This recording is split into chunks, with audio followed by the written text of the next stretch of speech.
There is a certain kind of person that the world has always produced and will always continue to produce, no matter how civilized we claim to become. You have met them, you know them. Maybe you work next to one. Maybe you are related to one. Maybe at some point in your life you trusted one and paid dearly for it. I am not talking about people who are simply unaware or who made a mistake or who are going through something difficult. I am talking about a very specific type of human being, the kind that drains rooms, derails plans, wastes your time, disrespects your energy, and somehow always manages to walk away unscathed while you are left standing in the wreckage wondering what just happened. Today we are not going to talk about how to tolerate these people. We are not going to talk about being the bigger person in some soft, passive, inspirational poster kind of way. We are going to talk about something much older, much wiser, and much more powerful than that.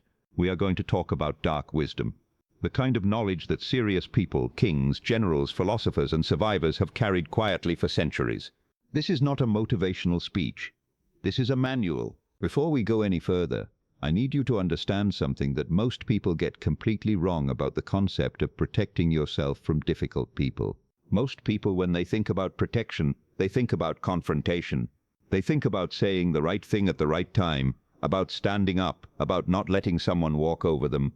And while there is a time and a place for directness, that instinct, that need to respond, to react, to defend yourself in the moment, is actually one of the biggest vulnerabilities you have. Machiavelli wrote, and this is one of the most underrated lines he ever put to paper, "It is better to be feared than loved, if you cannot be both." But what people miss is the sentence before that idea even lands. He was not talking about how to make others afraid of you. He was talking about how to make yourself unaffected by others. True power, in the Machiavellian sense, is not dominance. It is emotional independence. It is the ability to look at chaos, stupidity, and provocation and feel absolutely nothing but clarity. That is where we begin. Let me tell you about a man named Marcus Aurelius. He was the emperor of Rome, the most powerful man in the known world. And yet, the book he is most remembered for, the Meditations, was never meant to be read by anyone else. It was a private journal, a personal set of notes he wrote to himself, to remind himself every single day not to be pulled into the foolishness of the people around him.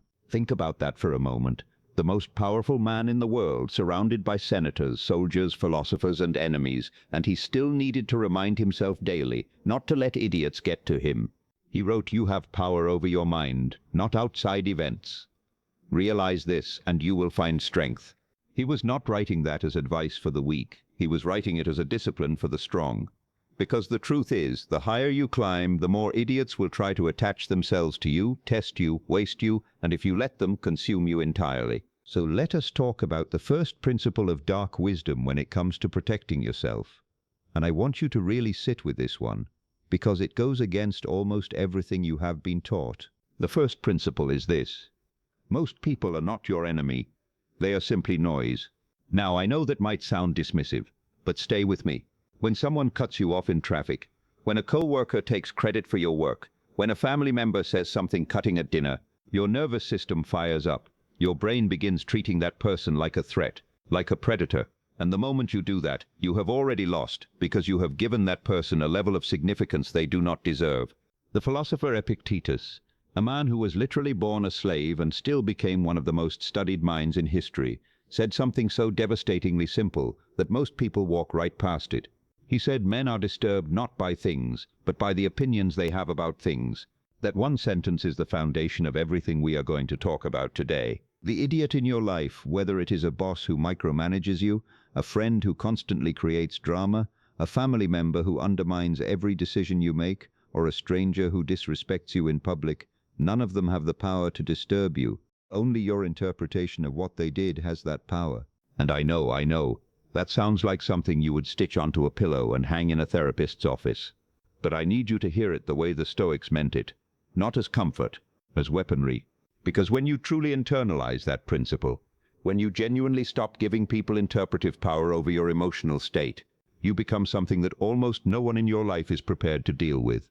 You become, to use a word that has been used by strategists and generals for thousands of years, you become unassailable. Let me give you a very real, very human example of what this looks like in practice. Imagine you are in a meeting at work. Someone, let us call him the type of person who talks loudly, interrupts constantly, takes credit for group ideas, and always seems to have an opinion about your contribution specifically. Well, he does it again. He takes something you said 5 minutes ago, rephrases it slightly, and presents it as his own idea. Everyone in the room nods. Your manager writes it down. Now, the average person has two instincts here. One is to say something in the moment, to correct the record, to call it out. The other is to say nothing, go home frustrated, and spend 3 hours lying awake, replaying the meeting in their head. Both of those responses hand that person your energy. One of them hands it over loudly, the other hands it over quietly. But in both cases, you are losing something. The dark wisdom response is different, and it is not passive. I want to be very clear about that. The dark wisdom response starts with one internal question. That question is, what does this person's behavior tell me about them? And how does that information make me more strategic? You see, idiots are not just annoying. They are informative. Every time someone shows you who they are giving you intelligence. And intelligence, as any general, any CEO, any person who has ever navigated a genuinely dangerous environment will tell you, intelligence is the most valuable asset you can have. Sun Tzu wrote, "If you know the enemy and know yourself, you need not fear the result of 100 battles." Now, I am not saying your co-worker is your enemy, but I am saying that his pattern of behavior, his need to steal credit, his insecurity masked as confidence, his need for external validation, that is data. And data, used correctly, is protection. Because the next time he is in that room, you will not be surprised. You will not be emotionally reactive. You will have already positioned yourself in a way that makes it much harder for him to pull the same move. Maybe you email your ideas to your manager before the meeting. Maybe you document your contributions in writing. Maybe you simply begin speaking with more authority and ownership so that the room already associates those ideas with you before he has a chance to step in. That is not petty. That is professional chess. Now let us move into something deeper. Because tactics are useful, but wisdom is what lasts. And wisdom requires us to understand not just what idiots do, but why they do it. Here is something that took me a long time to really understand. And it is uncomfortable, but it is important. Most people who behave in ways that are draining, destructive, or disrespectful are not doing it because they are evil. They are doing it because they are afraid. The co-worker who steals credit is afraid he is not enough on his own. The family member who criticizes every decision you make is afraid you will outgrow them. The friend who constantly creates drama is afraid that without the drama, no one would pay attention to them. The person who disrespects you in public is afraid that showing you respect would somehow cost them something. This is not me asking you to feel sorry for them. This is me asking you to see them clearly. Because there is a massive difference between responding to evil and responding to fear. And if you treat a fearful person like a threat, you escalate. If you treat a fearful person like the emotionally small thing they actually are, you maintain control. Robert Greene, who has probably done more to make Machiavellian strategy accessible to modern readers than anyone alive, wrote in the 48 Laws of Power, "Never outshine the master." And while that law is usually discussed in terms of how to behave around powerful people, there is a flip side to it that almost nobody talks about. The flip side is this. When you are around someone who is emotionally small, someone who is insecure, reactive and unstable, the most dangerous thing you can do is let them feel like they can see inside you. Let them feel like they know your weaknesses. Let them feel like their behavior is affecting you. Because insecure people feed on reaction. Every time you react, every time you get visibly frustrated, every time you argue or defend or explain yourself to someone who has already decided not to understand you, you are essentially pouring food into their bowl. And the beautiful thing about starving that behavior, about denying it the reaction it is designed to produce, is that it does not require any effort on your part. It requires the opposite of effort. It requires stillness. There is a concept that the Japanese call mushin. It translates loosely as no mind. It is a state that martial artists train for years to achieve, and it refers to a mental condition in which the mind is not fixed or occupied by thought or emotion. In a fight, it means you are not thinking about fear, about strategy, about your opponent's last move. You are simply present, fluid and responsive without being reactive. Now, most people think mushin is only relevant in physical combat. But I want you to consider that every difficult conversation, every confrontation with an idiot, Every moment where someone is trying to pull you into their chaos is a kind of combat, not physical but psychological. And the person who achieves Mushin in that moment, who remains completely unbothered, neither aggressive nor defensive, just still and clear, that person wins almost every time without throwing a single punch.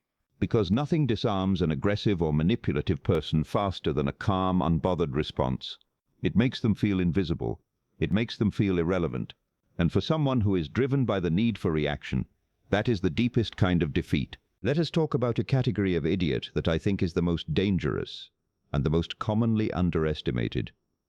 I call them the friendly vampire. The friendly vampire is not someone who is obviously difficult. They are not the coworker who openly insults you, or the friend who starts arguments at every gathering. The friendly vampire is warm, engaging, often charming. They laugh at your jokes. They remember your birthday. They seem in every surface-level interaction like a genuinely good person to have in your life. But here is what they do. Every time you are around them, you leave feeling just slightly more tired, just slightly more drained, just slightly more confused about yourself than you were before you arrived. You cannot always pinpoint why.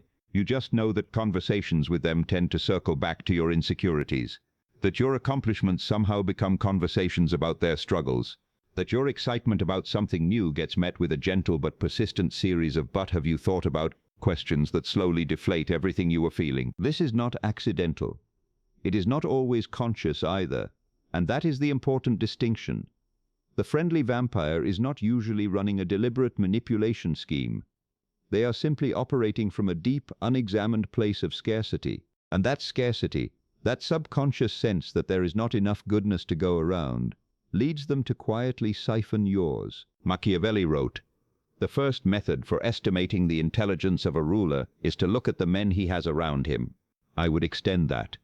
The first method for estimating the state of your own self-awareness is to look at the people you are allowing to drain you. Because here is the dark truth. You cannot blame the friendly vampire entirely. They can only feed on what you make available. If you are consistently walking away from someone feeling smaller, more doubtful, more exhausted, the wisdom question is not "why are they doing this to me?" The wisdom question is "what in me keeps inviting this back?" That question, "what in me keeps inviting this back?" is one of the most powerful and most uncomfortable questions in the entire field of human psychology. And I want to sit in that discomfort with you for a moment, because this is where dark wisdom separates itself from motivational content. Most content about difficult people puts all of the analytical weight on the other person. It tells you how to spot them, how to label them, how to categorize their behavior. And that is useful up to a point, but it stops short of the real work, which is the internal audit. Carl Jung, one of the most brilliant psychological minds of the 20th century, wrote, "Everything that irritates us about others can lead us to an understanding of ourselves." That is not a soft observation. That is a surgical one. Because the things that bother us the most, the behaviors that make our blood pressure spike, the personality types that seem to follow us from job to job, relationship to relationship, family to family, those patterns are not coincidences, they are mirrors. Now, I am not saying you deserve to be treated badly. I am saying that if the same type of person keeps showing up in your life, wearing different faces but playing the same role, then somewhere in your programming there is a frequency you are broadcasting that is calling them in. Maybe it is your tendency to over-explain yourself, which signals to manipulative people that you feel the need to earn your place. Maybe it is your habit of absorbing other people's emotions without boundaries, which signals to energy vampires that you are available for their overflow. Maybe it is your compulsive need to be liked, which signals to people with contempt that you will tolerate disrespect in exchange for approval. These are not character flaws. They are learned responses, usually picked up in childhood, usually in environments where you did not have the safety to simply exist without earning it. But here is the thing about learned responses. They can be unlearned, and once you begin the process of unlearning them, the people who relied on those frequencies to find you, they stop finding you.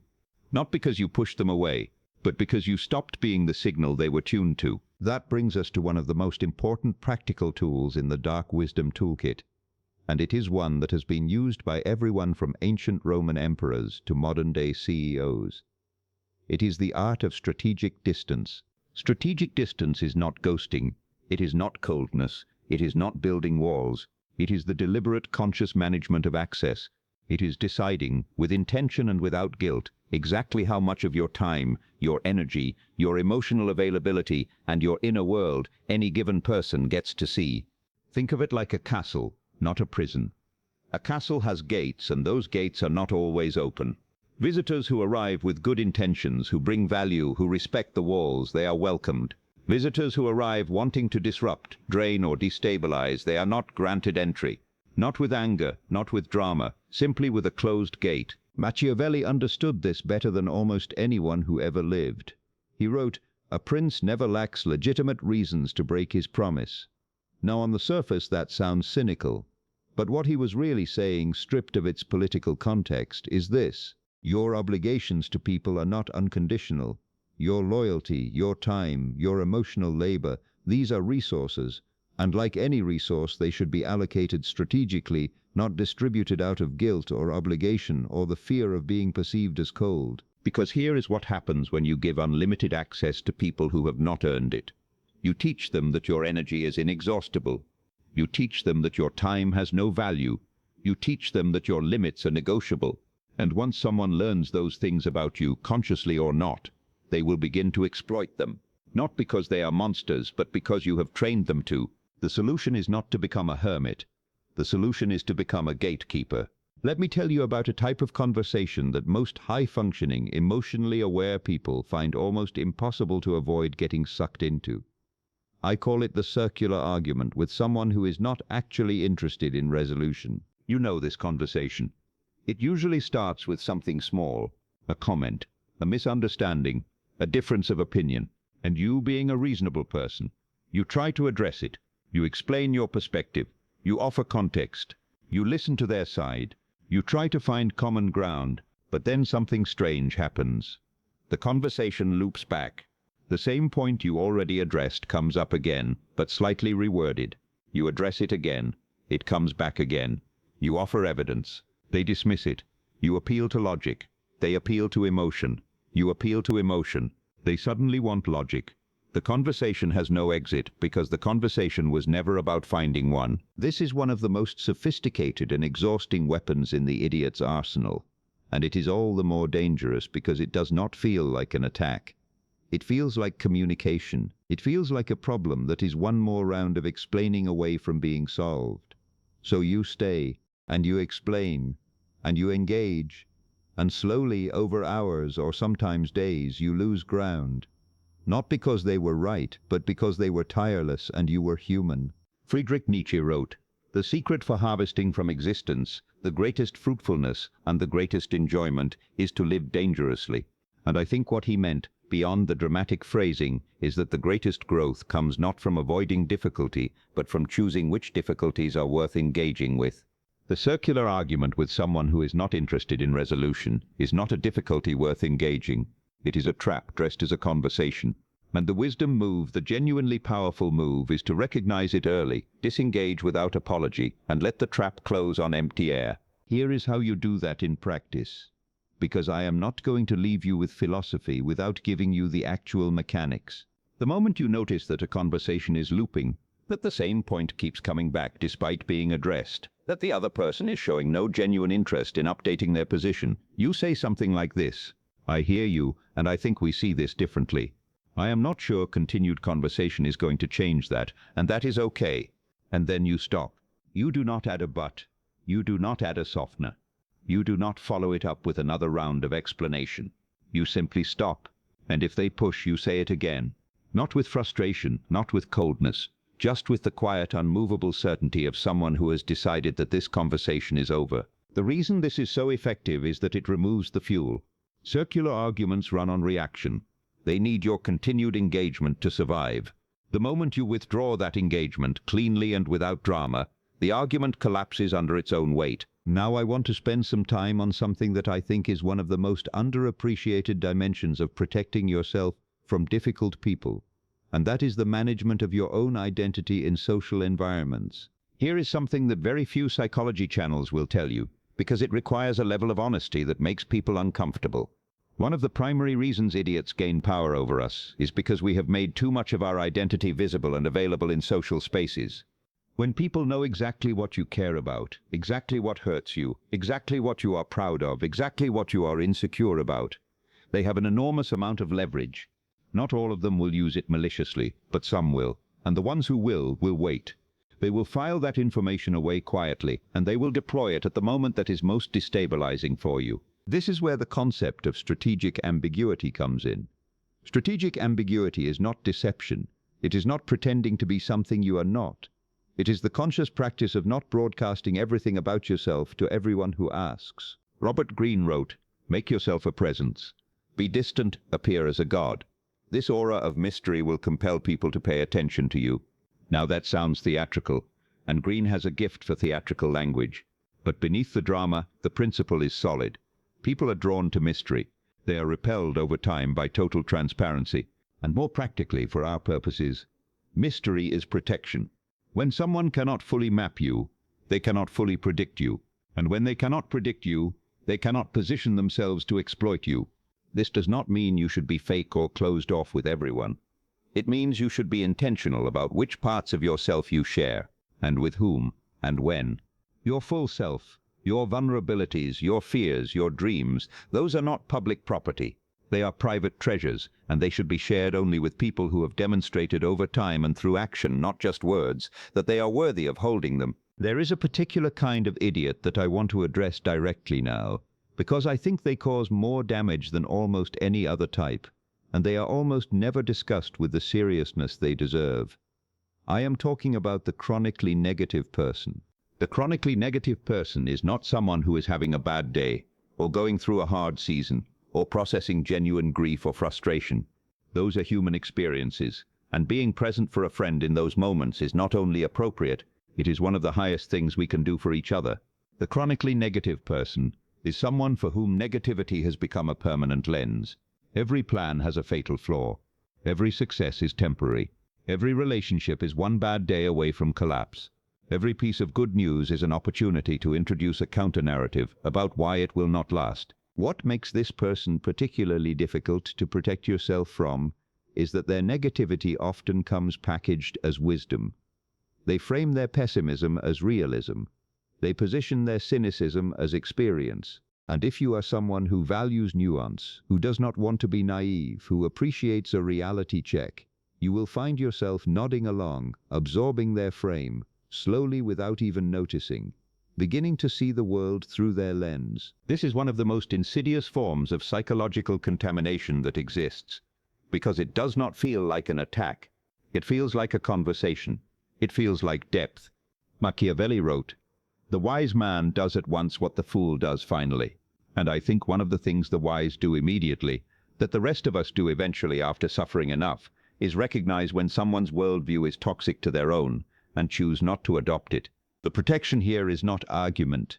You cannot debate a chronically negative person out of their negativity, any more than you can argue someone out of a deeply held belief by presenting them with facts. Their negativity is not a conclusion they reached through logic. It is a comfort zone they retreated into after pain. And comfort zones do not yield to data. The protection is what I call the narrative guard. And it works like this.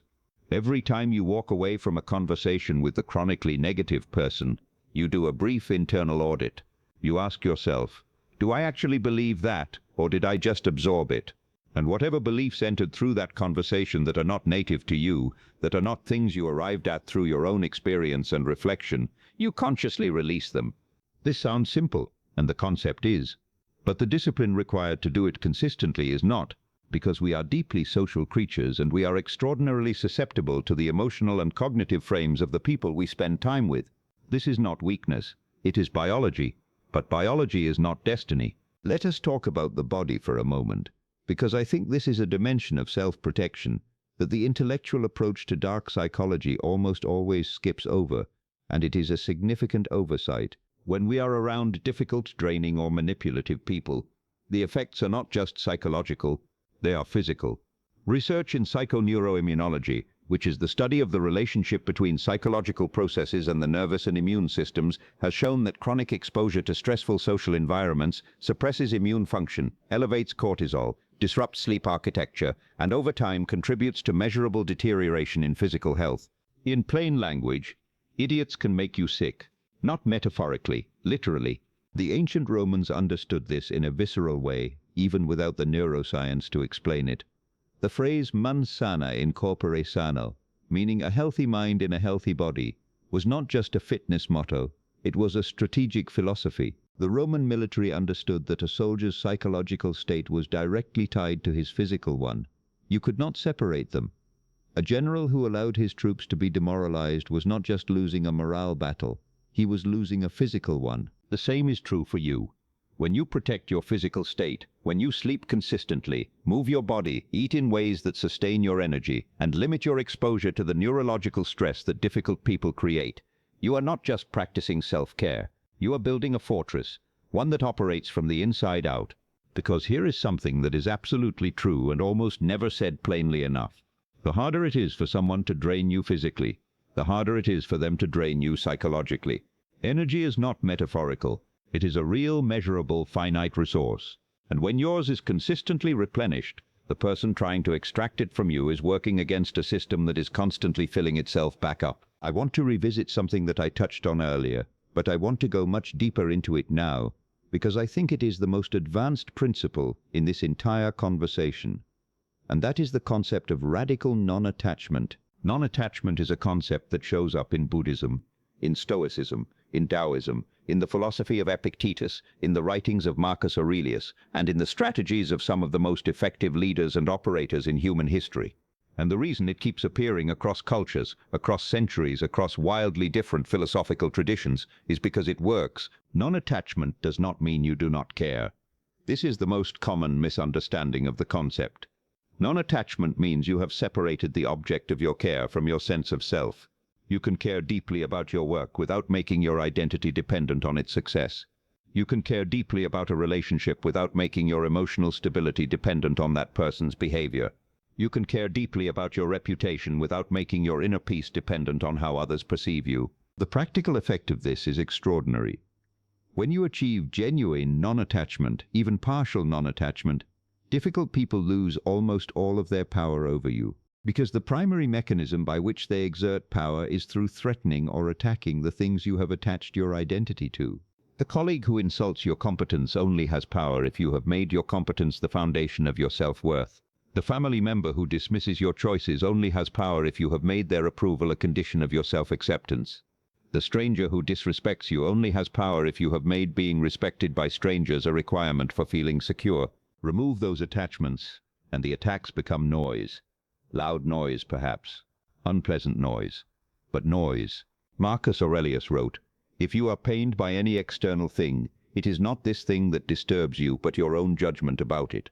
And it is in your power to wipe out this judgment now." Now, I want to be honest with you about something, because I think intellectual honesty is one of the things that separates dark wisdom from motivational fluff. The principles we have been discussing, strategic distance, narrative guard, non-attachment, Mushin, the identity guard, these are not things you read about once and then deploy perfectly. They are disciplines. They require practice. They require failure. They require the very real experience of being pulled back into a reactive, emotional, ego-driven response to someone who triggered you, and then in the aftermath doing the unglamorous work of examining what happened, why it happened, and what you want to do differently next time. Seneca wrote, "We suffer more in imagination than in reality." And I would add a corollary to that. We grow more in reflection than in reaction. The growth happens not in the moment when you handled it perfectly, but in the quiet afterward. When you sat with the moment you did not handle perfectly, and you were honest about why. There is also something important to be said about the social dimension of this work, because none of us exist in isolation. We exist in networks, in families, in workplaces, in communities, and the way we manage difficult people in those contexts has ripple effects that extend far beyond our individual interactions. When you remain calm in the face of provocation, you do not just protect yourself. You change the social temperature of the room. You signal to others that there is a different way to respond to chaos. You create by your own example a gravitational field of composure that other grounded people are drawn to, and that reactive, unstable people are subtly repelled by. This is what it actually means to lead by example. Not the inspirational poster version of the phrase, the strategic social physics version. Your behavior is data that other people's nervous systems are constantly reading, interpreting, and responding to. And when that data consistently says, "This person is calm, certain, and unbothered," It changes how people position themselves relative to you. Let me bring up one final archetype before we start to close out this conversation, because I think it is the one that causes the most subtle and lasting damage, and the one that requires the most sophisticated response. I am talking about the person who is not obviously an idiot, who is in fact highly intelligent, articulate, perhaps even accomplished, but who uses all of that intelligence and articulation in the service of their ego rather than in the service of truth or growth or genuine connection. I call this type the sophisticated saboteur, and they are dangerous precisely because they do not look dangerous. They look like peers, they look like mentors, they look like friends who tell you hard truths, and sometimes they are, but sometimes, wrapped in the language of concern and insight, they are quietly doing something much more corrosive. They are planting seeds of doubt in the exact places where you are most vulnerable to growing them. The sophisticated saboteur does not say, "I do not think you are good enough." They say, "I just want to make sure you have thought through all the risks." They do not say, "I am threatened by your growth." They say, "I care about you too much to let you make a mistake." They do not say, "Your success makes me feel small." They say, "I just think it is important to stay humble." Every one of those statements could come from a genuinely caring, genuinely wise person. That is what makes this type so difficult to identify. The language is identical. The motivation is not. The way you distinguish between them is not by analyzing their words. It is by analyzing the consistent pattern of outcomes over time. Ask yourself, after conversations with this person about my dreams, my plans, my potential, do I consistently leave feeling more capable or less capable, more clear or more confused, more energized or more deflated?